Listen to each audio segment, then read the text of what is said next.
Sabay-sabay po nating basahin ang aklat ng ikalawang Pedro, chapter 1, verses 3 to 9. Tinanggap natin sa pamamagitan ng kapangyarihan ng Diyos ang lahat ng bagay na magtuturo sa atin upang tayo mamuhay na makadiyos.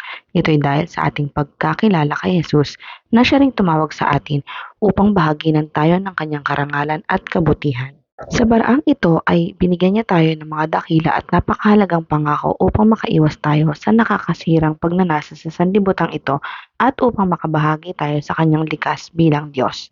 Dahil dito, sikapin ninyong idagdag sa inyong pananampalataya ang kabutihan, sa inyong kabutihan ang kaalaman, sa inyong kaalaman ang pagpipigil sa sarili, sa inyong pagpipigil sa sarili ang katatagan, sa inyong katatagan ang pagiging makadiyos, sa inyong pagiging makadiyos ang pagmamalasakit sa kapatid, at sa inyong pagmamalasakit ang pag-ibig. Ang mga katangiang iyan ang kailangan ninyong taglayin at pagyamanin upang ang inyong pagkakilala sa Panginoong Hesukristo ay huwag mawala ng kabuluhan at kapakinabangan. Ang taong wala ng mga katangiang iyan ay mistulang bulag at nakalimot na pinatawad na siya sa kanyang mga kasalanan. Purihin ang Diyos sa pagkabasa ng kanyang makapangyarihang salita.